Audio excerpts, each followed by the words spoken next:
So I'm here. This is where I Zoom my life. And earlier this morning, I was on a call with a bunch of other youth workers and a guy that a lot of you know, Mark DeVries. Um, and it was just a recharge time, just a devotional time. And one of the things that Mark said really got me thinking. He was talking about how it's important to reset. It's funny because right before that, my computer was acting a little wonky, and I had to go in and actually reboot my computer because it wasn't working right. And I think sometimes our lives get like that, right? That our lives just aren't working right, and in a way, we need a reset. And so what Mark's words sort of started rumbling around in my head was taking me back to the scriptures where it was a practice that was very, very common in the first century when Jesus was around. And it's centered around this prayer called the Shema. It comes from Deuteronomy. And in that Deuteronomy passage, the prayer is, "Hear, O Israel, the Lord your God, the Lord is one. Love the Lord your God with all your heart, mind, soul, and strength." And the practice in Jesus' day was to center your life around that. And so you said that prayer, that Shema, was the first thing a person was to say, a faithful Jewish person was to say before they put their feet on the ground. And then at the end of their day, it was the last thing they were supposed to say before they picked their feet up off the ground. That sort of bookending was a way to start the day right, and then the end of the day in reflection, asking, did I do that?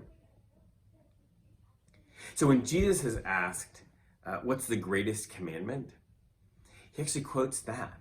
He quotes from the Shema, love the Lord your God with all your heart, mind, soul, and strength. And then he adds something to it. He adds, and the second is like it, love your neighbor as yourself. Love God, love our neighbors. That's really our call as Christians, isn't it? So I wonder if maybe we do need to reset. What if each day we started with the Shema and that little bit that Jesus added as well? What if at the very beginning of each day we sort of centered ourselves and said, okay, hear, O Israel, the Lord our God, the Lord is one.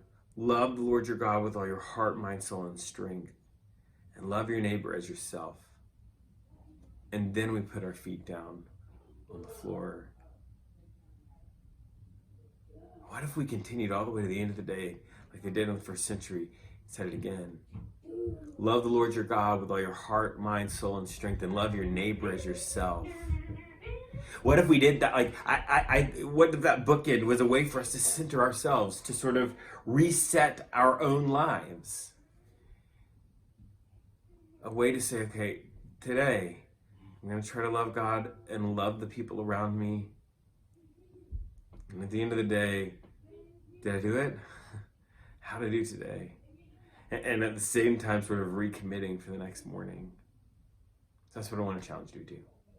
I want to challenge you to commit to a restart every morning. Love the Lord your God with all your heart, mind, soul, and strength, and love your neighbor as yourself. May that be our center